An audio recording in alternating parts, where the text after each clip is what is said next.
Honourable members, the prayer.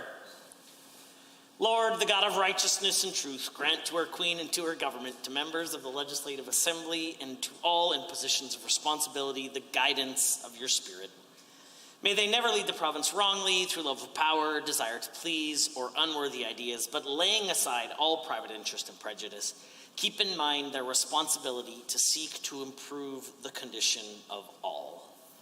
Please be seated.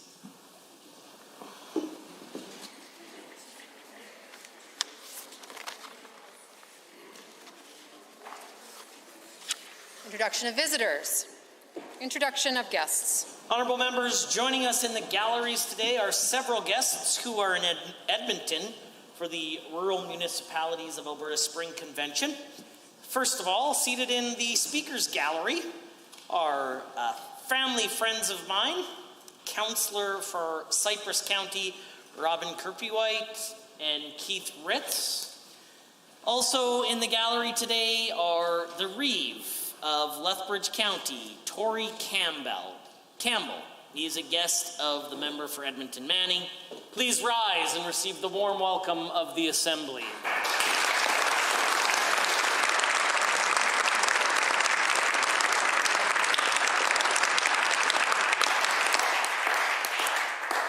Ministerial statements. Member statements. The Honourable Member for Lethbridge East has a statement to make. Mr. Speaker, this morning Statistics Canada released the latest data on the inflation rate in Canada as of February 2022. Unfortunately for Canadian families, the inflation rate continues to increase, moving from 5.1% in January to 5.7% last month. The inflation rate for Alberta is also concerning, although thankfully it remains below the national average. Mr. Speaker, inflation isn't just an issue for academics and economists. It's an issue that impacts ordinary Albertans and families right across our country. It means it costs more to fill up your tank of gas and more to fill your grocery cart at the store. While some will write this issue off, claiming that it's all due to rising global energy prices and supply chain challenges resulting from COVID, it's important to recognize that government policies have an enormous impact on rising prices. And in Canada's case, the inflation rate is being driven up by a host of bad policies set by the Liberal government.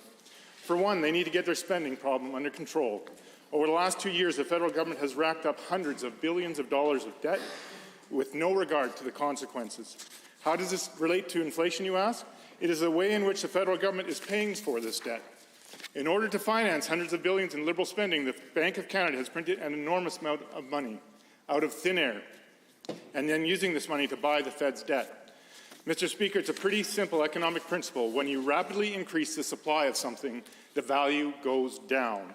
And in this case, it is the value of Canadians' money that is going down, meaning that the price of basic goods and services goes up.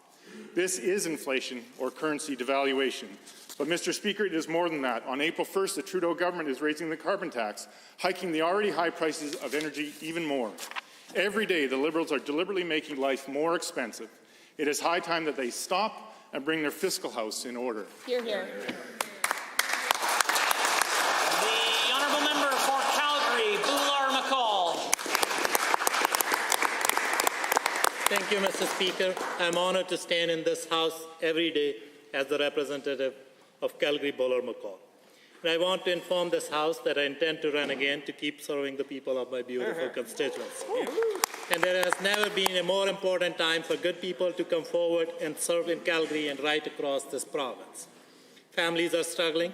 I hear from them every day. The cost of living is unbearable for so many. 6 in 10 Albertan report being unable to keep up with their utility bills. Most have massive debt and little financial flexibility should an emergency occur. This government knows all this, and still they have moved to hike property tax, school fee, tuition costs, camping fees, even car insurance. Many in my constituency drive for a living. They drive trucks, they drive cabs. Insurance increases spurred by decisions of this government are crippling.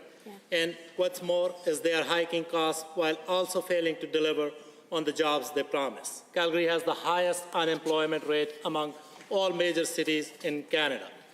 They have cut funding for education, and they have ignored public health during the greatest public health challenge we have ever faced.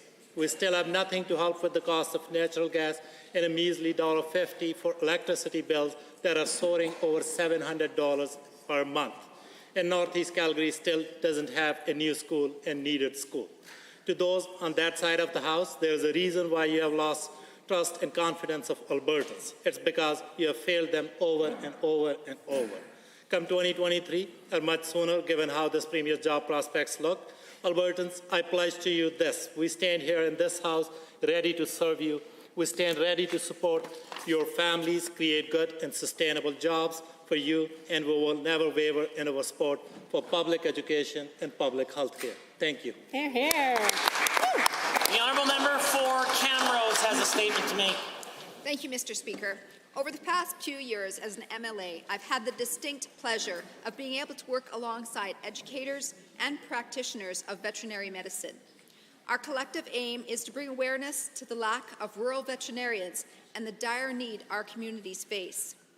This shortage affects not only our province, but the entire world. This need was officially recognized by Alberta's legislature by unanimously passing my motion 524, which states, be it resolved that the Legislative Assembly urge the government to recognize the important work of rural veterinarians and explore ways to increase the number of veterinarians serving rural communities. After drawing attention to this shortage, I was ecstatic to learn that Budget 2022 includes $59 million to expand the University of Calgary's Faculty of Veterinary Medicine. This is an example of the steps we are taking in Budget 2022, the first balanced budget since 2014, to make life better for Albertans.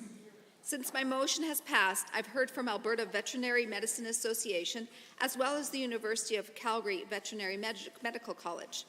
They are ecstatic to say the least, and they have a plan to move our province out of the peril we are in with the veterinary shortage. This plan includes students from our rural communities. Advocating for our Alberta youth is something that I'm extremely passionate about. Ensuring our youth have a bright future was one of the main reasons why I campaigned to be an MLA. We also have a place for those who wish to immigrate to Alberta to start their practice and raise their families in rural Alberta. As we proceed on our path to normal, we will continue to expand healthcare capacity, get rural broadband back to 400,000 Albertans in 200,000 households to bridge the digital divide, and get even more Albertans working. These are among the reasons why I'm proud to serve as the Camrose constituency MLA. The honourable member for Edmonton Northwest. Mr. Speaker, there's not a day that goes by that I don't hear concerns about this government's curriculum.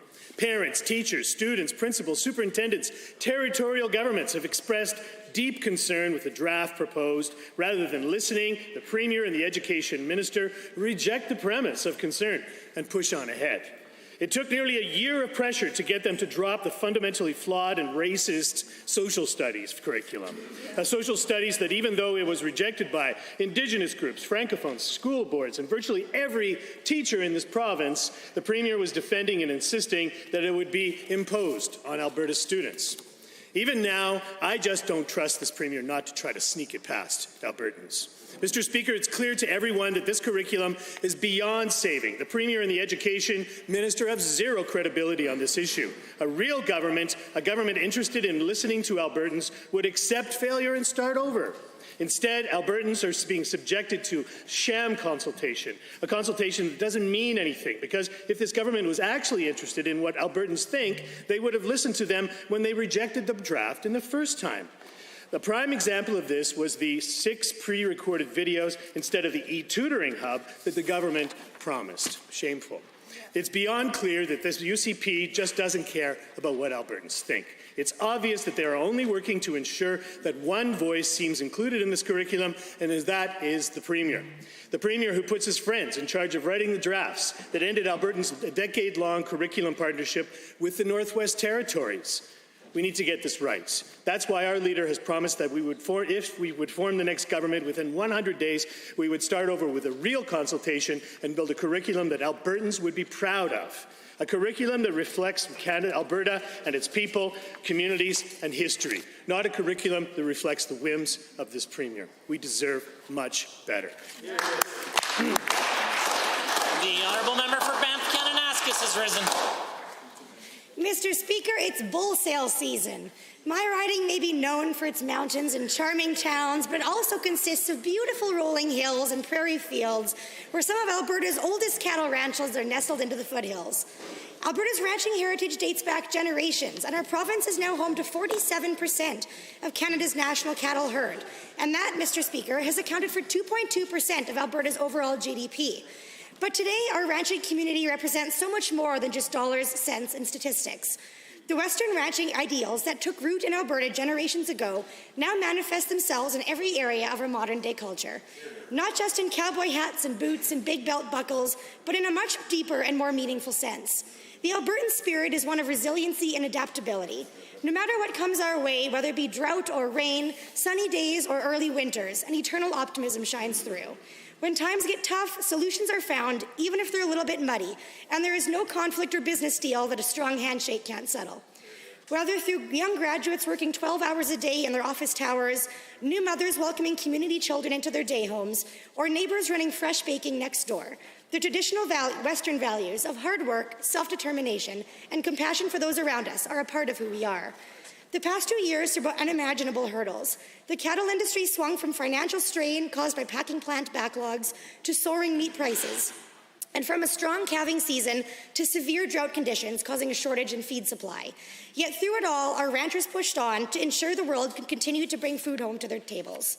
Mr. Speaker, Alberta's small farms and independent cattle ranchers play such an important role in our homegrown food supply chain, but their history and heritage play an even more important role in defining who and what our province and our people continue to be. Through even the toughest of times, the Western ideals instilled in us an unwavering belief in better days ahead and a belief that strength is always found amongst each other. The honourable member for Edmonton Manning. Mr. Speaker, those who work in the agriculture and agri-food sector feed the world and deserve to be celebrated. They have continuously overcome the challenges that have been thrown at them for the past few years. However, for agriculture to thrive through these uncertain times, the provincial government must start listening to the needs of agriculture. With the ongoing invasion of Ukraine, who is the 5th highest exporter of wheat, there is further uncertainty in the wheat market. This comes after the challenges of severe drought and poor growing seasons. The shortage of Alberta crops led producers to be more reliant on international feed this year, and the problems with rail capacity and blockade borders made it challenging for producers to secure feed for their livestock. Farmers are trying to make up for the loss of last season and are facing cost pressures like they've never seen before, such as fertilizer and utilities. A global conflict, devastating drought, and pandemic are out of the control of the UCP. However, the UCP's absence of leadership is making the situation worse. Due to the UCP's delay in getting drought payments out, ranchers are left wondering how they're going to pay their bills. Unfortunately, I've seen nothing in the budget to learn from last year's mistakes or the last drought and to prepare for the emergencies of the future. The province could be better prepared to ensure economic stability year over year if they maximize the amount of available federal money being signed on through the Agri-Stability Proposal. And even though producer groups have aligned on this, the UCP still refuses. Instead of securing tens of millions of dollars from the federal government for insurance, the UCP are jacking the price of premiums. The rise of the premiums of crop and livestock insurance by 10% will obtain nearly $40 million off the back of farmers. There is no need to do this while the government rakes in royalties on sky-high oil prices. Agriculture has had enough challenges, and instead of creating more, the UCP should start addressing them. Thank you. The honourable member for Fort McMurray with Buffalo. $10.3 billion, Mr. Speaker. $10.3 billion in resource revenue from bitumen deposits. While Budget 2022 is great, I think it's fair to say it wouldn't be balanced without the endowment from Alberta's northeastern region, and quite specifically, Fort McMurray with Buffalo, the home of the biggest players in Alberta's oil sands. In 2020, our provincial revenue from bitumen royalties was just $2 billion. Now we're forecasted to produce a whopping $10.3 billion, a major contribution to Alberta's non-renewable resource revenue from Fort McMurray as well as the Cold Lake region. These revenues go a long way in financing the province's key development projects, such as revitalizing the Calgary and Edmonton downtown cores to attract corporate investment, constructing educational institutions to invest in our youth, and redeveloping and expanding our healthcare infrastructure as witnessed in Red Deer. The actions of Russia have highlighted the need for Canada's hydrocarbon sector, with real solutions needed for the energy demands and windmills and solar panels being exposed as unreliable. It's time our government start investing in northeastern Alberta. Ordinarily, we'd see communities form around industries in remote locations. Instead, we witness approximately 10,000 workers commuting from across the country to work in the oil sands. These workers commute using jet airplanes, which are extremely carbon intensive. They also work shift schedules that interfere with their circadian cycles and are away from their families for extended periods. The current situation dictates that people will leave Fort McMurray to attend universities and colleges that provide more options than our local community college. The state of the local hospital dictates that citizens will travel about 46,000 times a year to Edmonton and other areas to visit healthcare specialists and professionals. With strategic investments in institutions in Fort McMurray, like additional funding and support for Keano College and the Northern Lights Health Center, along with releasing Crown lands for future growth and affordable housing, not to mention finishing the twinning of the highway, Fort McMurray could grow to attract these 10,000 workers and build a prosperous community that contributes even more to Alberta. Here, here. Here. The honourable member for Edmonton Whitemud. Last fall, I stood in this assembly and asked for this government to take action on a very serious crisis facing our province: an alarming rise in the deaths of children and youth in the child intervention system. At that time, the heartbreaking number was 30, and the largest increase was in youth transitioning out of government care. Mr. Speaker, that number, a few months later, is now 45. 45 children and young people have died since last April. 45. 20 young people transitioning out of care, 18 under the age of 12, 80% of them Indigenous. 2.5 times the number who died 10 years ago. Last fall, the Minister of Children's Services claimed she had reached out to the Office of the Child and Youth Advocate and advised her ministry staff to do a review of policies. But 3 separate FOIP requests show there are no records, 0, that the minister spoke with the advocate or even her own deputy minister about the Supports and Financial Assistance Agreement program last year, the very program that 20 of these young people were on. Efforts to follow the Child and Youth Advocate's recommendations for greater accountability by government ministries in their responses to his recommendations to improve outcomes for children and youth in care have been shot down at every opportunity by the UCP, as recently as in estimates last week by the Minister of Children's Services. The child intervention budget shows no increase in funding, no increase in frontline staff, and shockingly $10 million less for youth transitioning out of care. And insultingly, the Minister of Children's Services has claimed that reinstating a dedicated caseworker, the only consistent support in these young people's lives, 2.5 years after she cut those supports, was somehow the plan all along. Mr. Speaker, I am at a loss. I don't know what it will take to make the UCP understand the gravity of this situation and how deeply they are failing their responsibility for the very children in their care. In the words of Cindy Blackstock, when governments know better and they don't do better for children, that amounts to negligence. Here, here. The honourable member for Spruce Grove, Stony Plain. Thank you, Mr. Speaker. I want to take some time this afternoon to talk about the relationship between this province and a region in Japan. Hokkaido and Alberta will celebrate their 42nd anniversary of being sister provinces this year. For those who don't know, Hokkaido is an island province located on the northern part of Japan. Its capital, Sapporo, is a home of the alcoholic beverage with the same name. Hokkaido shares much of the same economy as Alberta, as its focuses on agriculture, forestry, and food processing. In 1980, these two regions became sisters, and along with it came many great cultural and educational opportunities. For over a decade, Alberta and Hokkaido have partnered in high school exchange programs where students from Alberta and Japan develop their international language skills by spending 8 weeks in each other's homes and schools. The Hokkaido Sports Association and the Alberta Sports Connection have also regularly signed an agreement for a friendship sport exchange between the two provinces. And Alberta has played a key role in helping Hokkaido develop into the curling capital of Japan. In 1985, Stony Plain and Shikowie were also named sister towns. This year, the two communities will celebrate 37 years of friendship, which is the second longest lasting relationship between Alberta communities and those in Hokkaido. This mutual understanding and respect is key to showcasing the culture and lifestyles of our respective communities. In Stony Plain, students have been able to take part in the Shikowie Exchange program. It gives kids from both regions a chance to take in the unique perspectives each community has to offer. Another great example of this relationship can be found in the heart of Stony Plain, which hosts a beautiful Japanese garden filled with ponds and flowers named after Shikowie. These types of relationships are essential to not only international relations with Japan and the province of Hokkaido, but it also serves the quality of life for residents and kids living in Stony Plain who get to learn, live, and breathe Japanese culture. Nihon to Alberta wa isumo tomodachi desu. As translated, Japan and Alberta will always be friends. Thank you. Honourable members, the time is 1:50, and that makes it oral question period. And the leader of Her Majesty's loyal opposition has question 1.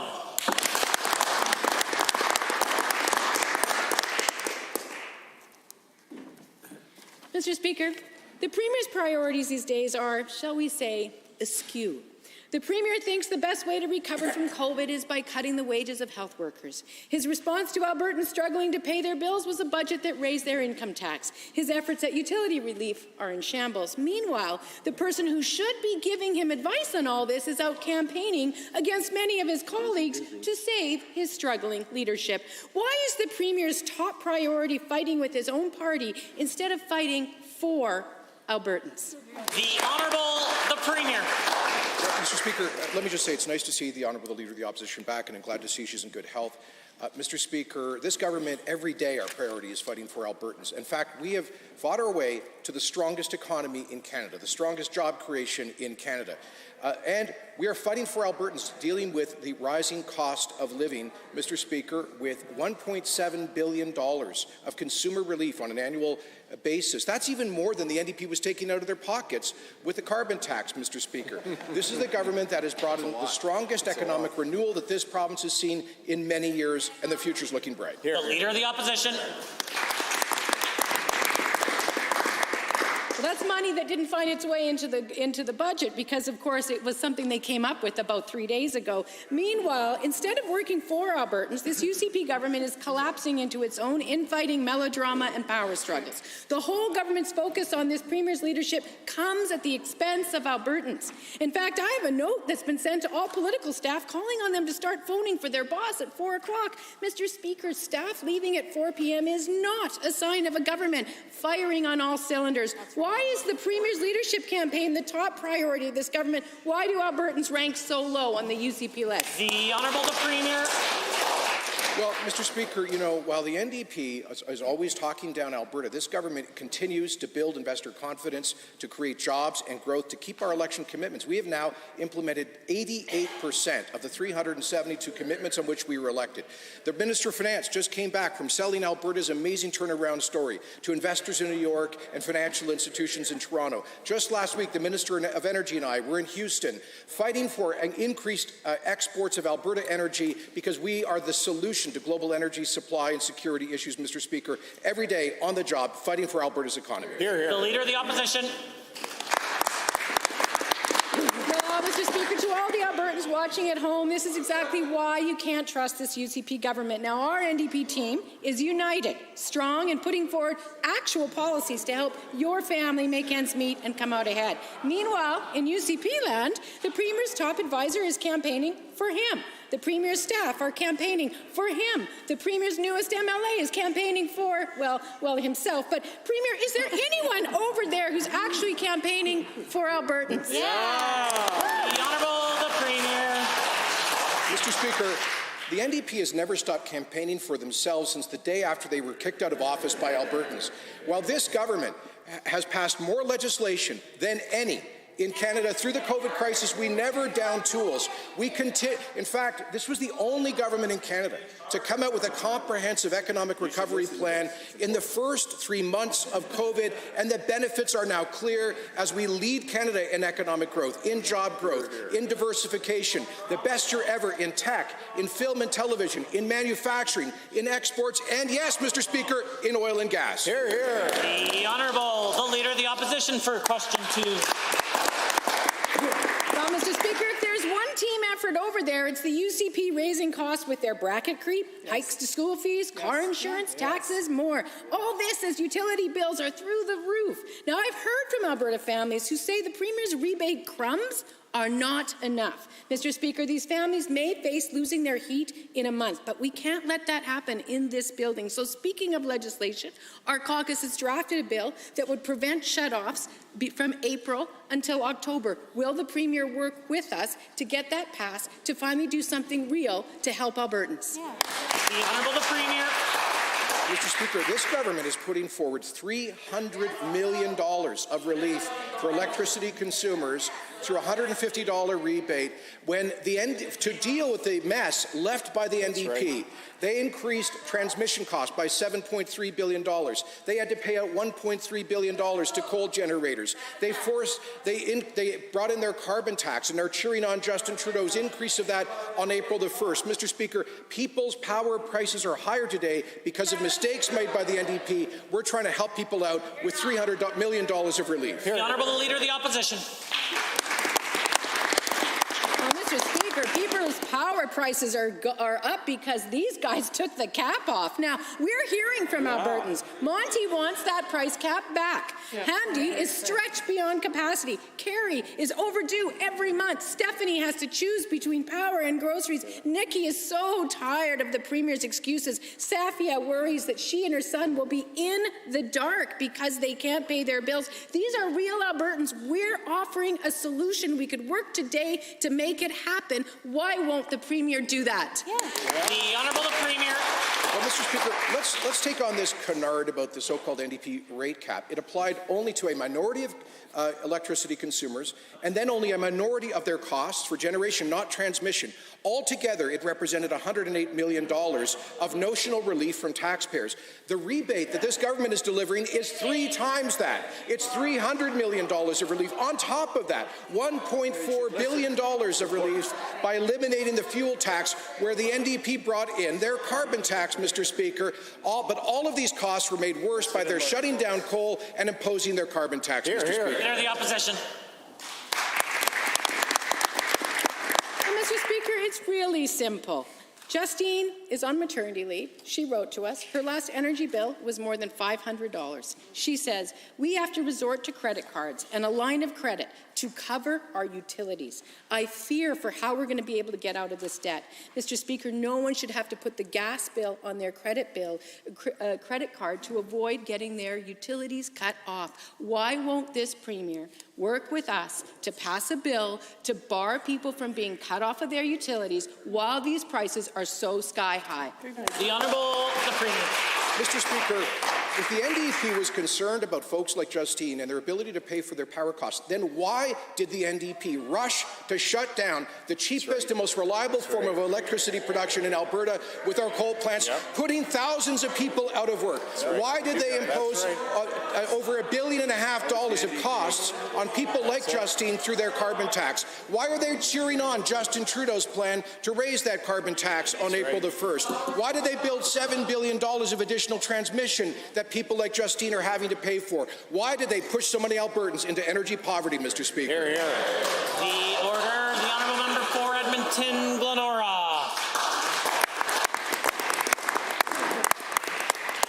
Mr. Speaker, the UCP is spreading mistruths about the education budget. Yesterday, the minister claimed that funding was exceeding student population growth over the last 15 years. Well, this is wrong, Mr. Speaker. When enrollment increases by 24% and inflation increases by 26%, you have to add them together to come up with the real costs that Alberta schools are facing. So, to the Premier, is it that your UCP education minister doesn't want to tell the truth, or is it that she doesn't understand inflation and basic addition? The Honourable the Premier.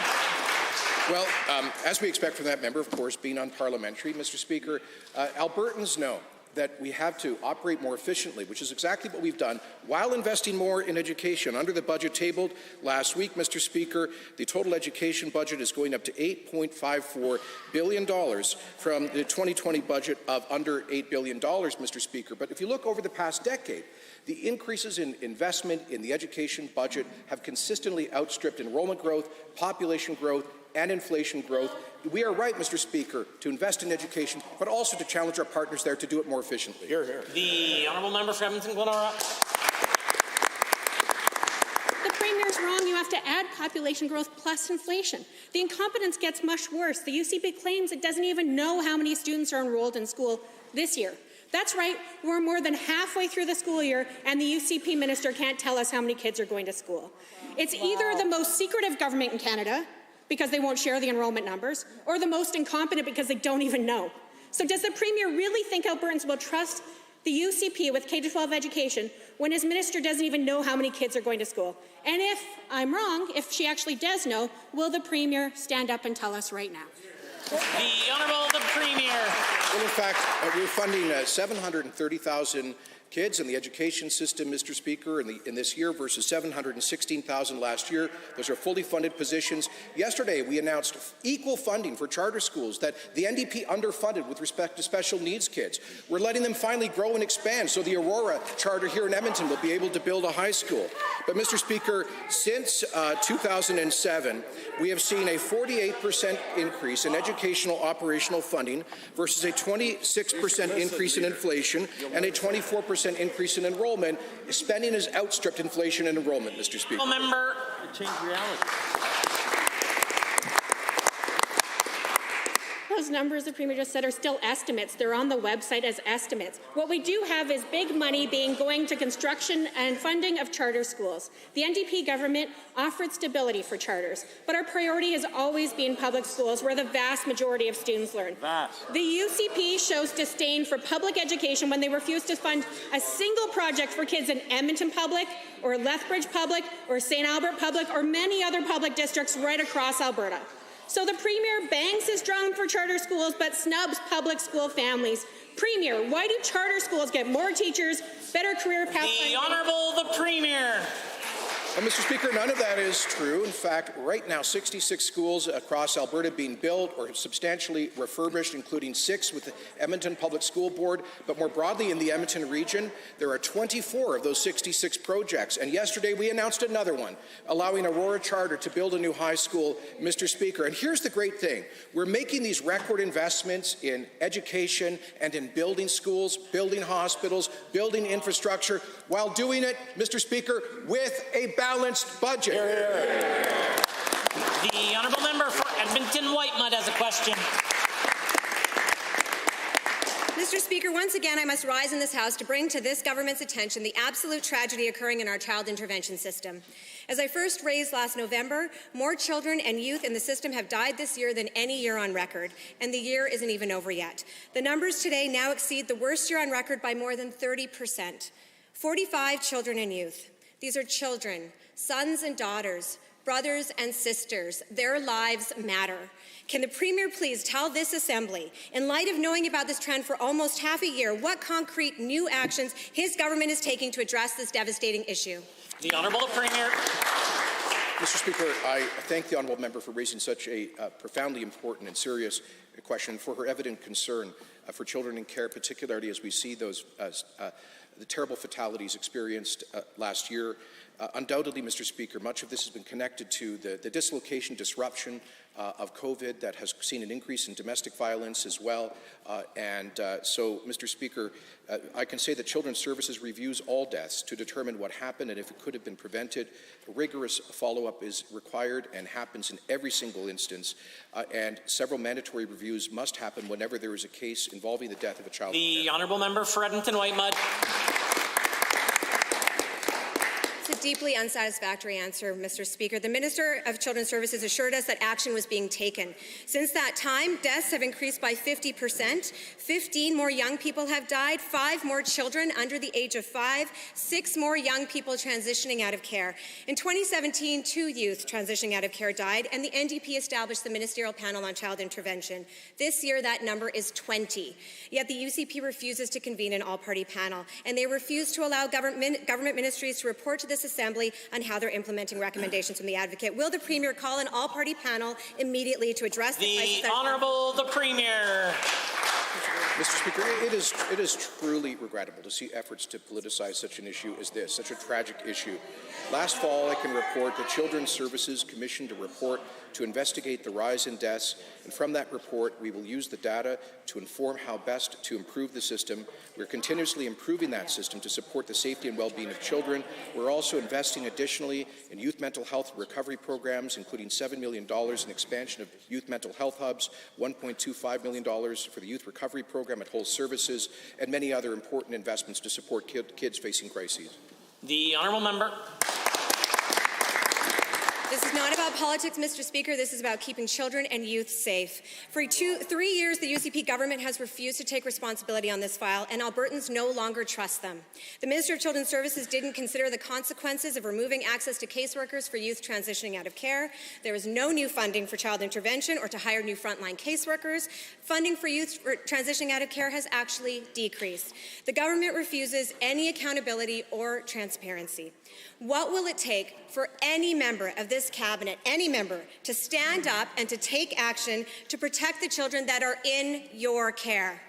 The Honourable Premier. Yes, thank you, Mr. Speaker, and I do hope the Honourable Minister will be able to deliver this or respond to further questions on this critically important issue. As I said, action is being taken. A report has been commissioned as of last fall on exactly this issue. Additional investments are being made. We're also launching a new suicide prevention grant program that will provide $3 million over the next 2 years to organizations supporting youth mental health and suicide prevention. But I think all of this underscores the need for us, together as a society, to move on beyond the dislocation and often the mental and emotional stress imposed by the COVID era. Yeah, here. Well, member for Livingston McLeod has a question. Thank you, Mr. Speaker. Today at the RMA Spring Convention, I was pleased to hear that the Premier committed a historic $20.2 billion towards building the infrastructure of Alberta. The roads, the bridges, the schools, the healthcare facilities, and more, the things that Albertans need. As a rural MLA for Livingston McLeod, I was particularly proud to know that rural and remote Alberta communities will be sharing in significant portions of this landmark capital investment. Through you to the Minister of Infrastructure, why was it so important to ensure that both urban and rural communities shared in this historic public investment? The Honourable Minister of Infrastructure. Mr. Speaker, I want to commend the member for his strong advocacy for rural Alberta. Alberta infrastructure alone will spend $4.8 billion over the next 3 years, with about $1 billion each for Calgary, Edmonton, and municipalities outside the major urban centres. I know that one-third principle isn't just the case at the infrastructure, but right across the government. This government recognizes the importance of rural Alberta. That's why we are investing billions of dollars in irrigation, rural broadband, and maintenance projects. The Honourable Member for Livingston McLeod. Thank you, Mr. Speaker, and to the Minister for his answer. Given this historic capital investment includes 66 school projects in every corner of the province, including communities like Camrose, Calgary, Valley View, Penhold, Edmonton, Cochrane, Slave Lake, and more, and given building this educational infrastructure is critical to Alberta's recovery plan and our economic future, again to the same minister, how were these school projects chosen, and what steps has our government taken to take the politics out of building new schools? The Honourable Minister of Infrastructure. Mr. Speaker, we passed the Infrastructure Accountability Act to ensure that we are evaluating every project based on objective criteria. The member listed a number of individual school projects, but let me update this House. As of January 31st, there are 47 school projects underway in rural Alberta, including new projects in this year's budget. Of the 47, there are 14 new and expanded schools and 33 modernizations and replacements. 126 rural school projects have been completed over the last 7 years. The Honourable Member. Thank you, Mr. Speaker. Given that following the pandemic, our capital plan makes historic investments in expanding healthcare capacity for our province, and given that Budget 2022 commits a total of $3.5 billion for healthcare facilities, equipment, and IT systems to quickly expand healthcare capacity for all Albertans, no matter where they live, again, to the Minister of Infrastructure, how will this historic $20.2 billion capital plan ensure that all Albertans have access to the quality medical care and facilities that they need when they need them? Good question. The Honourable Minister. Mr. Speaker, there are 8 healthcare projects within rural municipalities out of the 24 currently underway, and we completed 4 health projects in rural municipalities just last year. Obviously, major facilities in the cities like the new Calgary Centre will also serve patients from rural municipalities. COVID exposed the limitations of our current health infrastructure. That's why this budget expands the healthcare infrastructure budget in a big way, including the Red Deer Hospital, which will serve rural Albertans. member for Edmonton Rutherford is next. Mr. Speaker, this government, particularly the Minister of Children's Services, keeps asking Albertans to trust them. But the problem is the facts tell a different story. Again, the Child and Youth Advocate has renewed his calls for accountability and transparency in addressing issues prevalent in the child intervention system. Calls that the Minister keeps denying. All the while, the percentage of Indigenous children in care grow. These youth now account for 68% of cases and 80% of deaths. Will the Minister of Children's Services commit today to a public forum to report on the progress of the recommendations of the Child and Youth Advocate? The Honourable Minister of Children's Services. Thank you very much, Mr. Speaker, and I do appreciate the questions about this very important topic. What I would say is that the process that is in place right now in terms of how we respond to the Office of the Child and Youth Advocate's recommendations when it comes to child intervention services and support services for youth actually came out of the last all-party panel on child intervention. Those changes were made just a couple of years ago. That is the process that we follow. There is absolutely transparency report on every single recommendation that is made. But in addition to that, Mr. Speaker, I asked for another report to detail what we need to do when it comes to policy and practice to better support kids. The Honourable Member for Edmonton Rutherford. Given that we are in the midst of the worst year on record for deaths of current or former youth receiving services under the Ministry of Children's Services, and given that we have raised this issue multiple times on this side of the House, the Minister of Children's Services refuses to do anything other than again ask us to trust that actions are being taken. To the Minister of Indigenous Relations, Indigenous youth are dying under this government's watch. How many more lives will be tragically lost before this government admits that they are failing Indigenous youth? Honourable Minister of Children's Services. Mr. Speaker, I do just want to remind the members opposite that they left child intervention underfunded when they were in government. We came in our first budget, we not only paid for funds that they encumbered, that they hadn't budgeted for in child intervention. Following in our all-party panel, we fully funded child intervention, Mr. Speaker, and we are committed to making changes where they need to be made. We are working with Indigenous communities on transitioning the responsibility of child intervention to their care, out of provincial government care. I think that that has an opportunity to greatly improve outcomes for kids and youth. We know we need to do better in this area, and we are doing exactly that. The Honourable Member.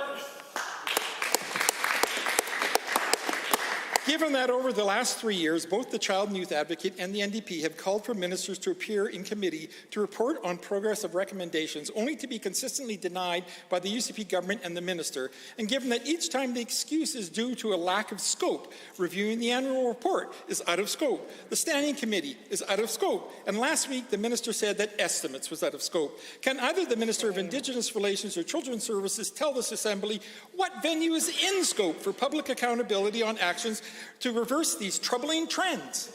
The Honourable Minister of Children's Services. Mr. Speaker, this is a great concern for our government, and this is something that we have committed not only to take action on, but to be transparent about, Mr. Speaker. Again, the process by which we respond to recommendations that come from the advocate are posted online. I'm happy to speak about our action on those items, but Mr. Speaker, I also asked for an additional report to be done to outline exactly what we need to do, whether there are changes that need to be made to policy, to practice, to legislation, to regulations, and I've also committed to be transparent about something those members opposite, Mr. Speaker, did not do when they were in government. Yeah. The Honourable Member for Edmonton Millwoods and the Opposition House Leader. Mr. Speaker, it feels like deja vu in the worst possible way. This government, throughout the pandemic, paid lip service to thank healthcare workers and then turned around to undercut and disrespect them. We've seen the government privatizing healthcare jobs during a pandemic and insultingly deride, quote, union-run hospitals instead of respecting the people who run them. Now the government is looking to slash the pay of a number of different healthcare workers, including respiratory therapists who saved countless lives. Will the Minister of Health apologize to respiratory therapists for the insulting proposal and commit to pulling it today? If not, will he admit his recent words of thanks to healthcare workers ring hollow? The Honourable Minister of Health. Thank you, Mr. Speaker. As we've spoken over the last couple of days in regards to the bargaining that is going on between the HSAA and AHS, this is just that, bargaining. Negotiations have been going on for some time. Last week, both parties put their first positions on the table in regards to the monetary items. AHS put a position in regards to concerns with regards to certain professions and being at market, and HSA put a 15% increase over 4 years on the table. But this is part of the process where the parties put positions on the table, they negotiate, and we are hopeful they'll reach an agreement, just like UNA did. The Honourable Member for Edmonton-Millwoods. Given that respiratory therapists, paramedics, pharmacists, and many more did so much to save lives during this pandemic, and rather than offer them support and thanks for their Herculean efforts to protect Albertans from COVID-19, this government is moving to slash wages. Given Holly Champney, a Red Deer respiratory therapist, stated that it feels demoralizing to be offered a wage rollback after all she and her colleagues have done. Does the minister understand the harm these wage proposals cause? Why these proposals appear to punish Alberta's healthcare heroes? The Honourable Minister of Health. Thank you, Mr. Speaker. And once again, I want to thank all of the healthcare workers, the tremendous efforts that they have done throughout the pandemic, and they continue to deliver for Albertans. Mr. Speaker, as we indicated, this is part of a normal bargaining process. It's the same process that was used with UNA. And, Mr. Speaker, an agreement was reached through that process, which was ratified at a very high level, Mr. Speaker. I am very hopeful that the same process will reach an agreement between AHS and HSAA, and then we can move forward. Thank you. The Honourable Member. Given that during the second wave of COVID-19, the UCP to cancel their Christmas plans, and while the UCP flew off to Hawaii and Vegas, given that during the fifth wave, the UCP threw a Christmas party for their members hours after telling Albertans to cancel their own plans, given that these are just some of the hypocritical actions that have absolutely shattered Albertans' ability to trust this government, will the minister rise in this House explain why any Albertan should believe him when his government claims these cruel wage cuts are appropriate?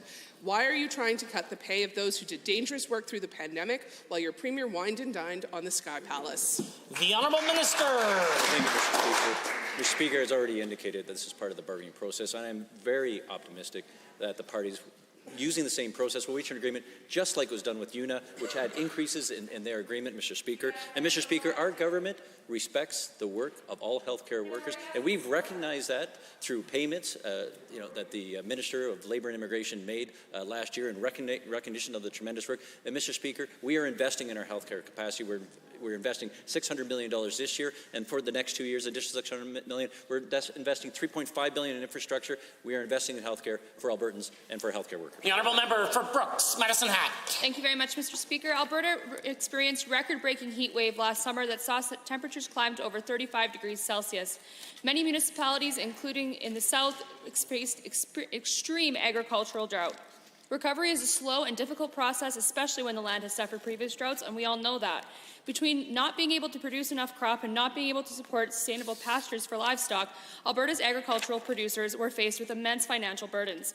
Can the Minister of Agriculture please explain what aid is available for farmers and livestock producers that are dealing with climate and drought complications in Alberta? Order. The Honourable Member, or the Honourable Minister of Agriculture and Forestry. Thank you, Mr. Speaker, and I agree. Last summer was a difficult one for our farmers and ranchers, and they're still feeling the devastating impacts. Fortunately, we acted quickly with the help of the federal government, created the Canada-Alberta Livestock Feed Initiative Agri-Recovery Program, which made up to $400 million in much-needed relief available to drought-stricken livestock producers and beekeepers. The first phase alone saw 14,000 applications on over 2.1 million animals, totaling $180 million in payments. The second phase so far, 11,000 applications. The Honourable Member for Brooks, Medicine Hat. Thank you, Mr. Speaker, and thank you to the Minister for his answer. But given that CP Rail is essential to the farming industry, in which grain is its largest transport, and given that CP Rail is vital to the global cattle feed market, and further given that livestock producers are expecting feed deliveries very soon, to the same Minister, what is Alberta's government doing to prevent CP Rail from striking, and how are we handling arising concerns from agriculture producers?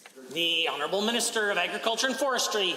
Thank you, Mr. Speaker, and thank you to the member for the question. I just took this question at RMA this morning. It's front of mind for the entire livestock sector. Currently, we're heavily reliant on feed grains, namely U.S. corn. We're seeing about 6 unit trains of corn come into the province a week, another one of DDG's, distillers grain, and there simply isn't the grain supply in the South Country where most of these cattle are fed. I've been doing daily phone calls with the ag ministers in Saskatchewan and Manitoba and working closely with our counterparts to make sure the feds know that this is critical. The honourable member. Thank you, Mr. Speaker. Given that rural veterinarian care is scarce and a number of people in my riding have to travel an hour or two in order to find a clinic to find proper and adequate care for their animals, and given that Alberta is still in need of hundreds of qualified veterinarians and that rural Alberta faces serious challenges when it comes to attracting new vets, can the minister confirm steps that we are taking to resolve this shortage and what is being done to encourage growth in the veterinarian sector in Alberta? The minister. Yes, thank you, and thank you, the member, for the question. The vet crisis in rural Alberta, especially on the large animal side, this has snuck up on no one. This has been an issue for a long time. I'm very excited to see in Budget 22 the addition of $59 million going towards UFC to expand the seats from 50 to 100, and that is just the first step.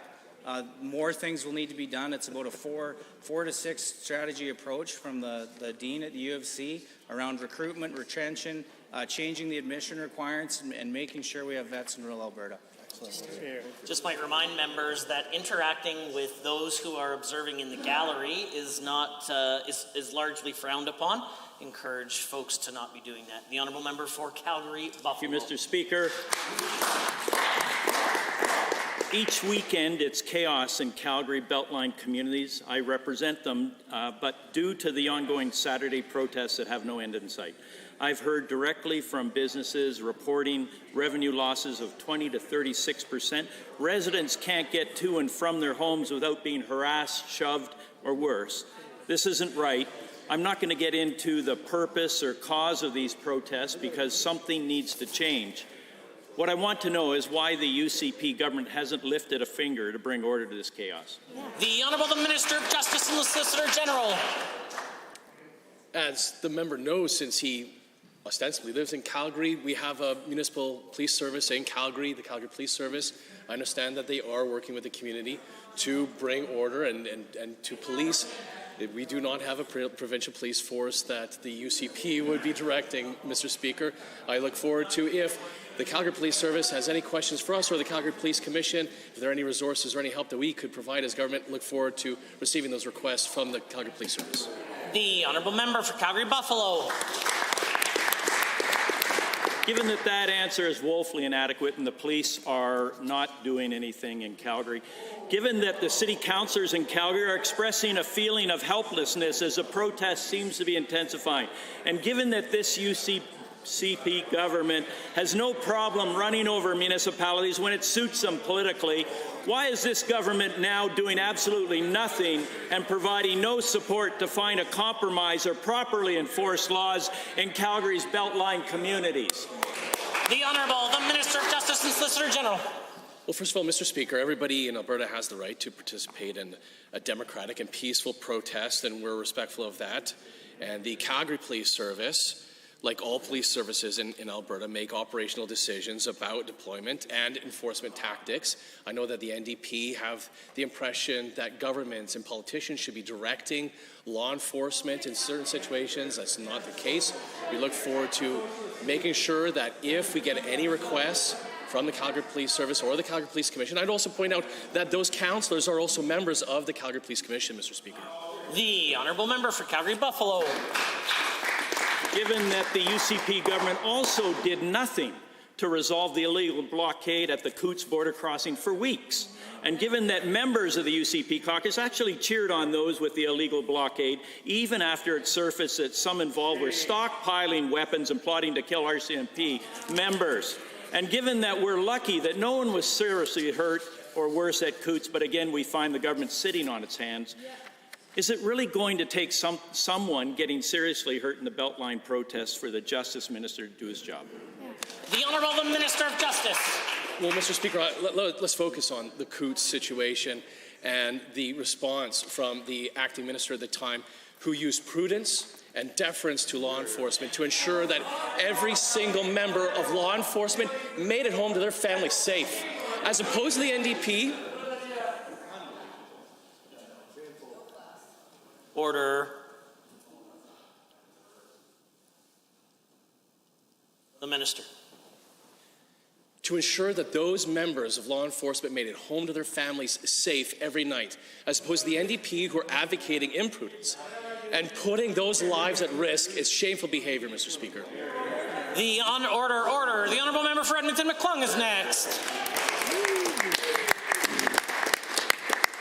Hardworking Albertans have been hurt by high prices and shipping delays, and in estimates yesterday, Mr. Speaker, the Minister of Transportation defended her inaction and could not even provide an accurate figure for the taxpayer cost of the 18-day Coutts border blockade. The Canadian manufacturers and exporters put the cost at $44 million a day to the Canadian economy, the federal government at $48 million a day. The minister claims that these are just, quote, numbers that have been highly thrown about and that the costs weren't as high as projected, unquote. Is the minister really telling Albertans that she has no clue what the illegal Coutts blockade cost, or will she finally provide a real figure?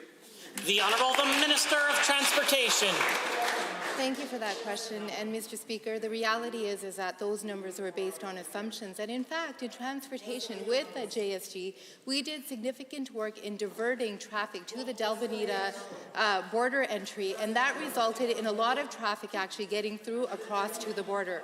So the numbers that were thrown about were just based on assumptions, and they haven't been quality checked, and we will do that estimation within jobs, economy, and innovation. The Honourable Member for Edmonton McClung. Given that alongside these missing costs, Mr. Speaker, we're also trying to understand the lack of action from the Minister of Transportation. And given that wild truckers were left stranded at the border and the cost of the blockade hit Albertans' wallets, Albertans called on the Minister to take real action to reopen the border. And given that the Minister claims that she don't have the time or the ability to suspend commercial licenses or really to take any action, and that instead her most innovative solution was to create a WhatsApp chat to talk to truckers, does the minister recognize that she had resources at her disposal to end the blockade, or was the group chat the best she could offer Albertans? The Honourable Minister of Transportation. Mr. Speaker, the honourable member clearly mischaracterized my statements. And in fact, the tools that were at our disposal, like suspending commercial licenses, would not have withstood a constitutional challenge. So that was something that we couldn't do. Any other changes that we were looking at required changes to the Traffic Safety Act. And in fact, we did significant work working with CSBA and the U.S. Border Services to divert traffic, which actually mitigated the economic impact.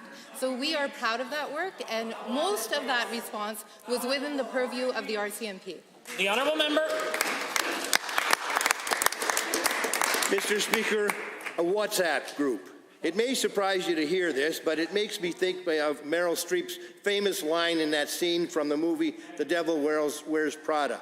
Florals for spring? Groundbreaking. That is to say, a chat group app was not innovative and certainly not sufficient. So let's try one more time. What were the costs of the blockade? And if presented with similar disruptions of key trade corridors in the future, what actions will the Minister of Transportation take to protect Alberta pocketbooks and businesses? Speaker, I didn't even understand. I was very, very curious to see how the member was going to tie a Devil Wears Prada quote into a question that didn't include a preamble. Unfortunately, he was unable to do that. And that is a very clear example of a preamble, and I encourage him to govern himself accordingly in the future. The Honourable Minister. Mr. Speaker, as I was mentioning, I didn't quite understand some of what was mentioned by the member opposite, but we took significant efforts to communicate with commercial truck drivers, and in fact, I have received nothing but positive feedback. We alerted them to border crossings and timings and days that they were open and days that they were closed, and we have received much positive feedback from that communication. That was the entire intent, to make sure that commercial truck drivers had the information that they needed so that they could cross the border. And it was well done. The Honourable Member for Drayton Valley Devon. Thank you, Mr. Speaker. The Alberta Energy Regulator is a hugely important part of the production of energy in the province of Alberta. It's an integral piece of the puzzle, working with energy companies to ensure that we have one of the most efficient, profitable, and environmentally responsible energy industries in the world. As part of its mandate, the AER oversees pipeline development, reclamation, drilling, well approvals, etc. To the Minister of Energy, how much of the provincial GDP is being overseen and regulated by the AER? The order, the Honourable the Minister of Energy. Well, thank you, Mr. Speaker, and thank you to the member for his question. The AER regulates oil sands, natural gas, critical minerals, geothermal, and I can tell this House that that industry produces $78 billion to Alberta's GDP. It's great to hear the NDP excited about the AER. For once, when they were in government, there was 4 independent investigations because they weren't watching it. It's great to see they're interested in it now. The Honourable Member for Green Valley Devon. Thank you, Mr. Speaker. Given that the AER oversees a huge portion of the GDP of the Alberta economy, and given that it is very important that the oversight of this industry is built upon a system that is allowing for a constant flow of information between the government, the AER, and industry stakeholders, and given that it is in the best interest of all Albertans to have an efficient, profitable, and environmentally responsible energy industry with appropriate oversight by the AER, to the Minister of Energy, what metrics has the Minister of Energy set up to ensure that the AER is fulfilling its mandate in the interests of the people of Alberta and the industry stakeholders? The Honourable the Minister of Energy. Well, thank you, Mr. Speaker. The business plan in the Department of Energy includes metrics for all of our agencies for effective management of our resources. The metrics for the AER include targets related to timelines. And, Mr. Speaker, these timelines are being met. It also includes red tape reduction. And those targets are being met. I can hear the NDP heckling over there. And again, it's so great that they're finally taking an interest in the AER because they didn't when they were in government, and the AER went outside of its mandate and ended up with 4 independent investigations from every... The order, the Honourable Member. Thank you, Mr. Speaker. Given that there are thousands of wells in my constituency alone that are at the end of life and need to have downhole abandonment and reclamation work done, and given that oil and gas companies are coming out of the worst recession in Alberta history, where many feared for their very existence, and given that a new directive overseen by the AER is setting mandated spending by energy companies on end-of-life well cleanup, and given that this could have a huge impact on practitioners, landowners, and industry, to the Minister of Energy, what kind of feedback loop is going to be set up to encourage industry to provide timely and effective feedback to the AER and the government? The Minister of Energy. Well, thank you, Mr. Speaker. We continue to liaise with the AER and the industry and other stakeholders across the province to better understand the regulatory concerns that's impacting the whole industry.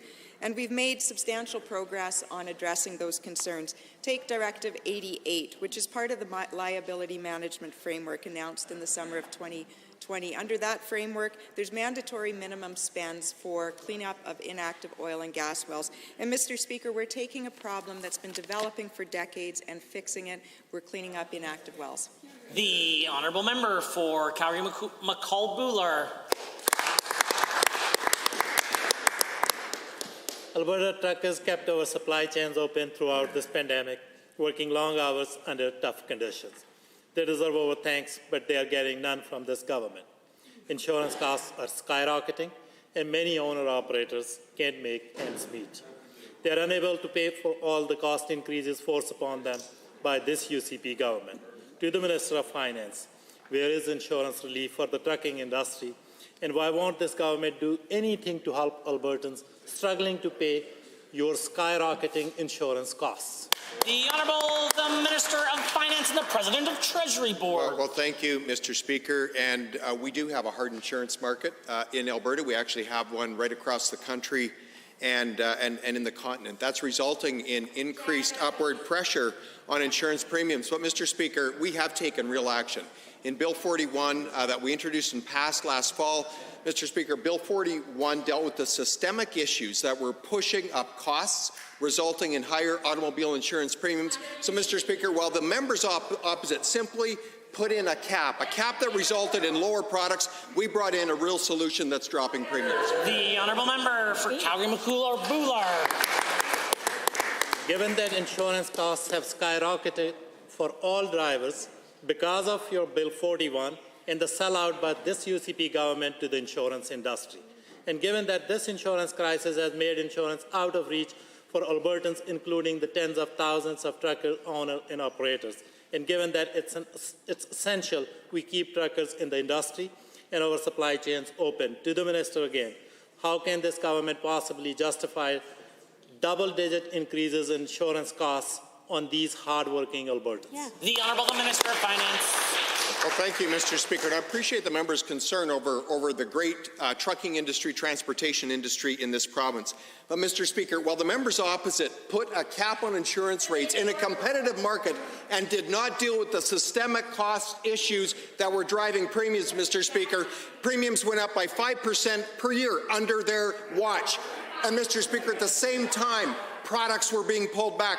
Consumers were having less choice and fewer options. Mr. Speaker, we brought in fundamental reforms that deal with these cost pressures. Insurance premiums, in fact, have flattened and are coming down. Order, order. The Honourable Member for Calgary, Bular-McCall. Given that insurance costs are out of reach for Albertans and Alberta businesses, and instead of taking action to address their concerns, this government is talking them down.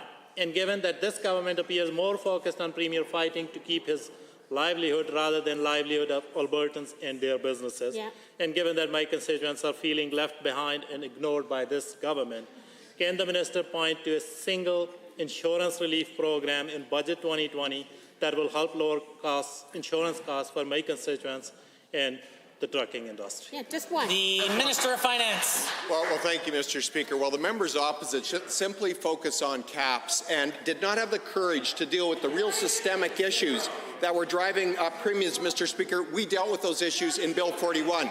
Mr. Speaker, that has resulted in a reduction of cost pressures. Insurance premiums for the automobile industry have flattened, and in fact, we've seen a number of companies offering premiums in decline, Mr. Speaker. We've seen reductions between 2% and 7% by a number of insurance providers, Mr. Speaker. Our policies are working. The order, the Honourable Member for Edmonton Gold Bar. Kananaskis country is an area that belongs to all Albertans and was free to access for decades. But it isn't just Albertans who enjoy K country. It attracted people from around the world and supported jobs in our tourism industry. But the UCP has never seen a user fee that they didn't like, so they put one on nature and brought in a $90 fee for Albertans to access Kananaskis country. The UCP promised that this would bring in revenue to support maintenance in the area, but Albertans haven't seen it. I'm still hearing from people about the poor state of trails and facilities. Where is the UCP's K-Country fee going? Because Albertans sure aren't seeing it. The Honourable Minister of Environment and Parks. Well, Mr. Speaker, I'm always happy to rise this place and talk about the award-winning Kananaskis Conservation Fee, Mr. Speaker, which has been in place for half of a season, going into its first full season, Mr. Speaker. Just the other day, I was there with the member from Canmore announcing the new Nordic Centre, Mr. Speaker, a significant investment inside that community, Mr. Speaker. We're going to continue to invest millions of dollars in Kananaskis going forward, Mr. Speaker. And yes, sadly, it's going to take years to fix that honourable member's mess when he was in government. The Honourable Member for Edmonton Gold Bar.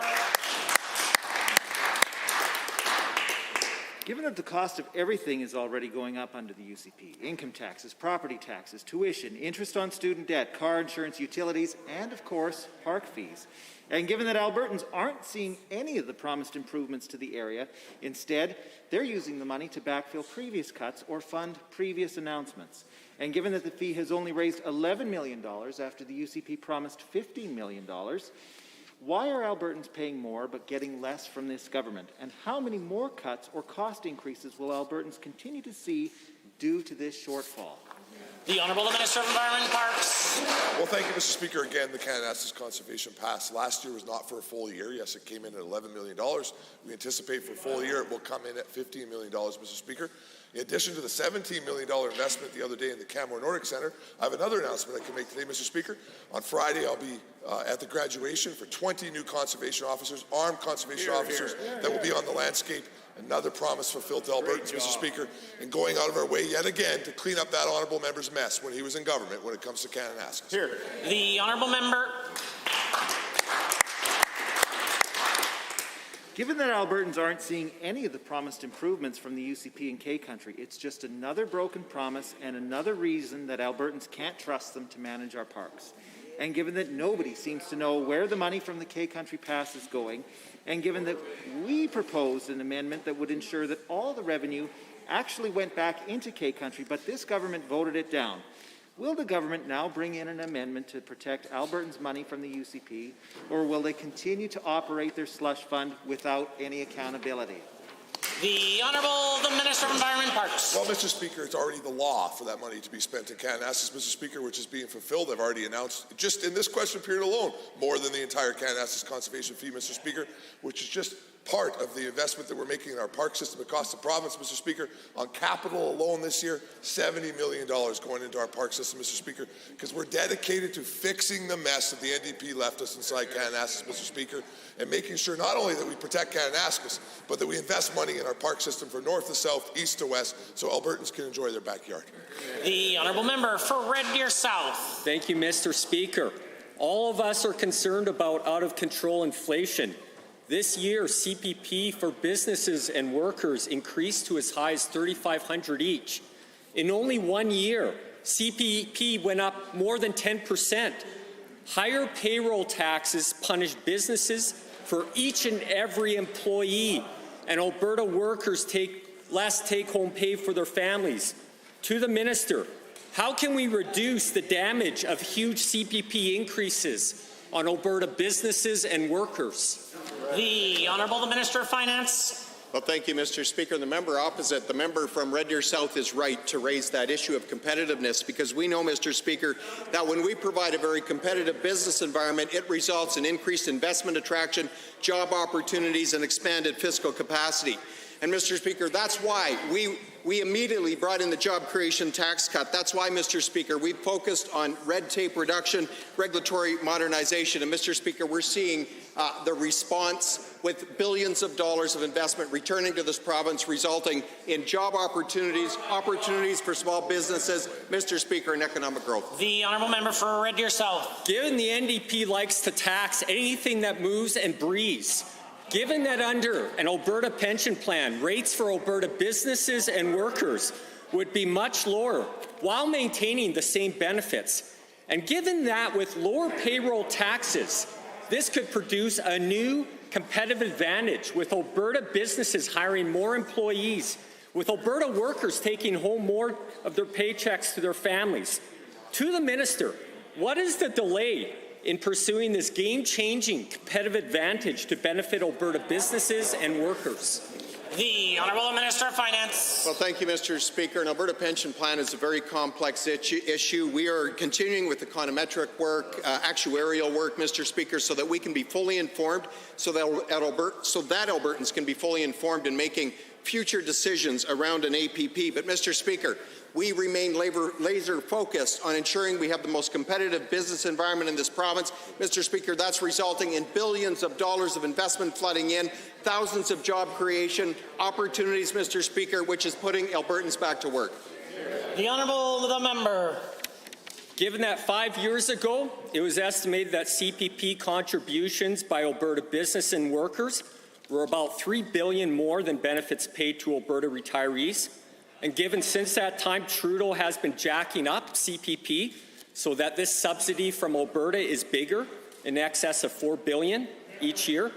To the Minister, why are we leaving this on the table and not getting out of the CP, which would save billions for Alberta businesses and workers each year? Minister of Finance. Well, thank you, Mr. Speaker. And again, the member's right to raise this question as we focus on competitiveness in Alberta, Mr. Speaker. Again, this issue is complex. The issue of an Alberta pension plan has much complexity. We're doing the econometric work, actuarial work to ensure that we're well informed, so Albertans can be well informed to make future decisions. In the meantime, we continue to do all we can to attract investment, create job opportunities, and Mr. Speaker, we're seeing a tremendous response. We're seeing Albertans go back to work. We're seeing Alberta small businesses experience additional opportunity. Mr. Speaker, our plan is working. Order. Honourable members, that concludes the time allotted for oral question period. Given the estimate schedule only 45 minutes away, I ask that members exit the chamber as quickly and as quietly as possible, as we will be continuing immediately with the daily routine. Yeah, we got that. You must go.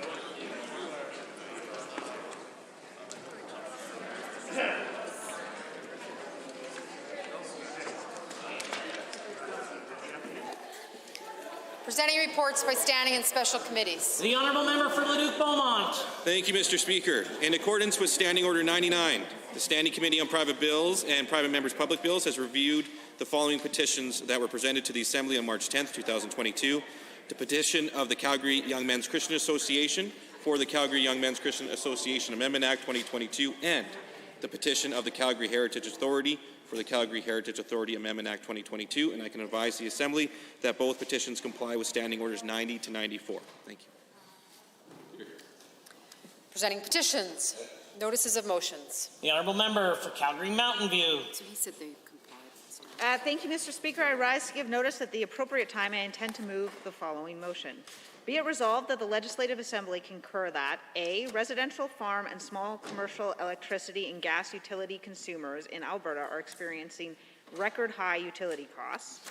The Government of Alberta proposed a $150 rebate over 3 months is likely not sufficient to prevent Albertans from being unable to afford these costs, which will result in disconnection of these customers' service. C, the current rules under the distribution tariff regulation and rules established by the Alberta Utilities Commission will allow for service providers to disconnect these customers' utility services starting on April 15th, 2022. And D, the legislated protection for residential, farms, and small businesses in Alberta is necessary to prevent these Albertans from being forced into undue hardship and further turmoil through the loss of their utilities due to unaffordable utility costs.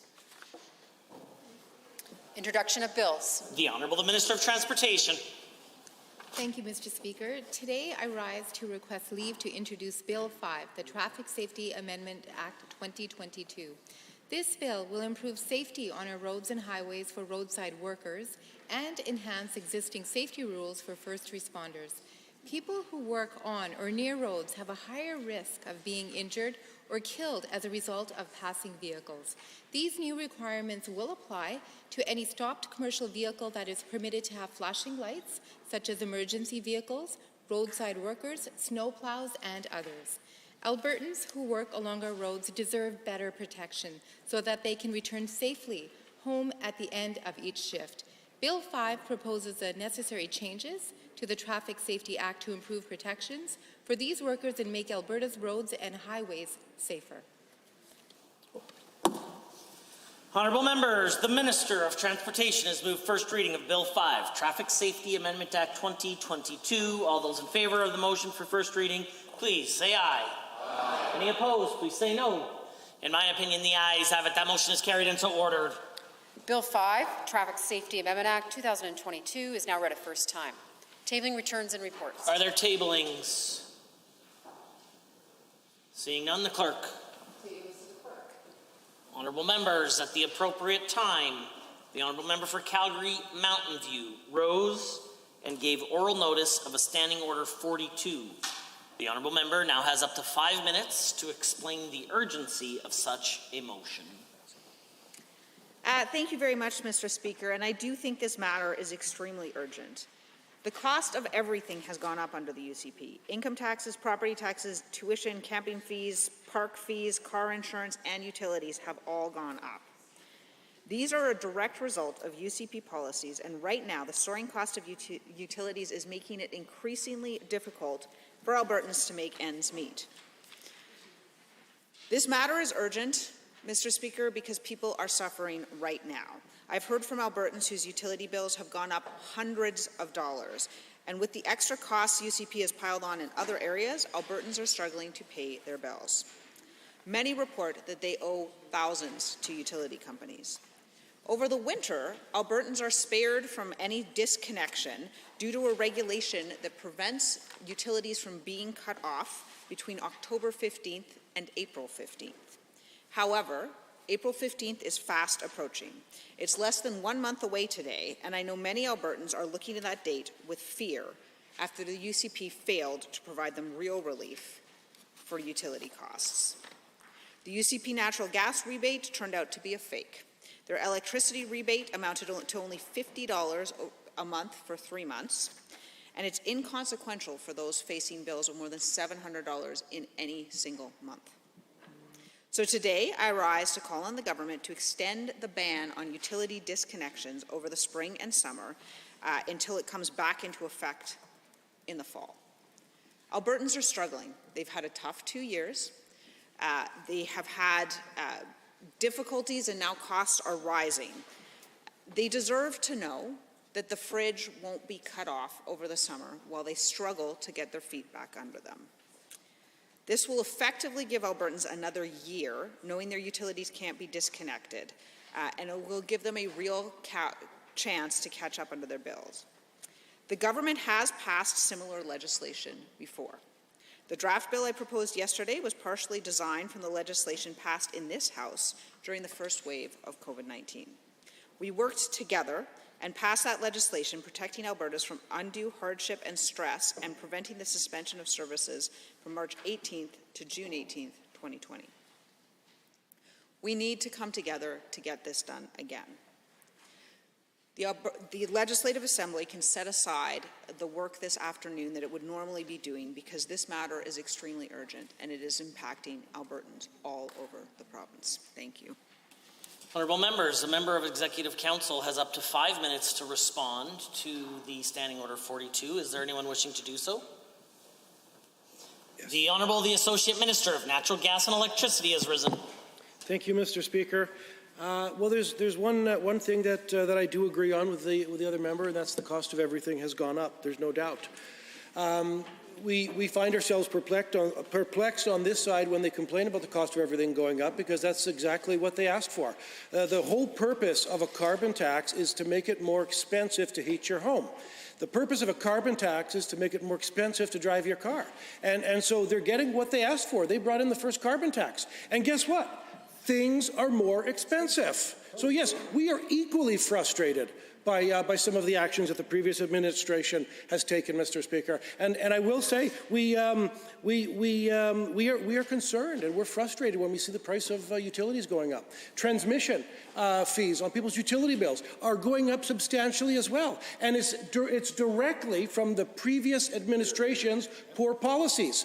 They spent $7.5 billion. That's right, I said billion, not million. They spent $7.5 billion on transmission. Much of it was not needed at a time when our economy just couldn't support it. And then they throw up their hands and say, why are utility bills so expensive?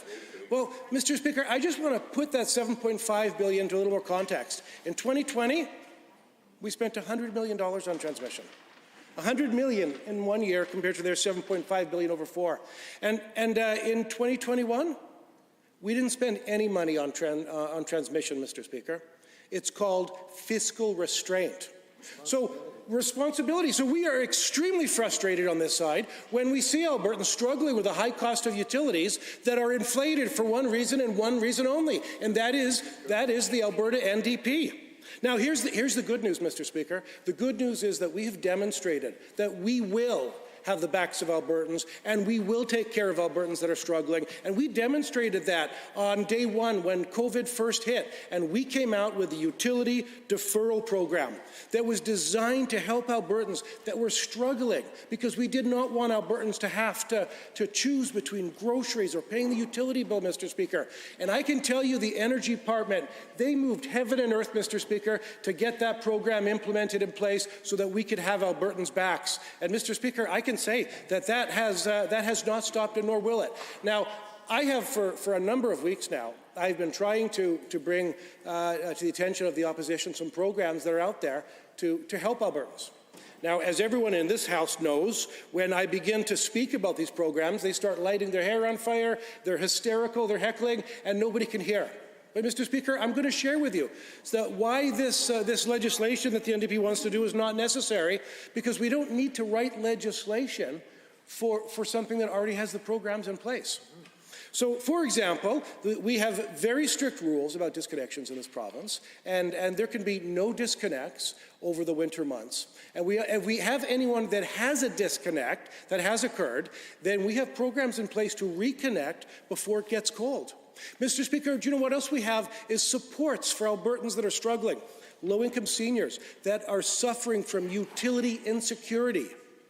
We have programs that will pay their bill and help them, Mr. Speaker. We have the exact same program for low-income Albertans as well.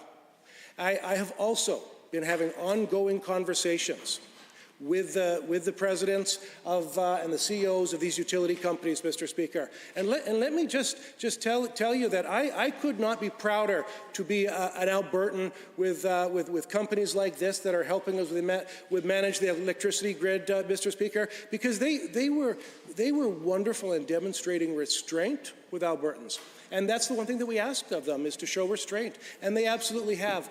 Mr. Speaker, the last thing that I would leave with Albertans is, if anybody is struggling with utility insecurity, please speak to your utility. The utilities have made it clear to me, Mr. Speaker, that if Albertans are working with them, they will then, in return, work back with them. And they will come out with reasonable programs that will allow them to continue to pay their bill and to keep their lights and their power on, Mr. Speaker. All they have to do is reach out to the utility. Thank you. Honourable members, this concludes the time allotted for the responses to the Standing Order 42. This is a request for unanimous consent to set aside the business of this afternoon, which would include the committee meetings that are scheduled to sit. Honourable members, I will ask only one question. Is there anyone opposed to providing unanimous consent? If so, indicate now. Unanimous consent is not granted. Honourable members, this concludes the daily routine pursuant to Standing Order 59-015B and the 2022-2023 main estimate schedule. The Assembly will stand adjourned until this evening at 7:30 p.m. The Legislative Policy Committee will convene this afternoon for the consideration of the main estimates. The Standing Committee on Resource Stewardship shall consider the main estimates for the Ministry of Energy in the Grasslands Room, and the Standing Committee on Alberta's Economic Future will consider the main estimates for Executive Council in the Rocky Mountain Room. Honourable members, the House stands adjourned until 7:30 p.m.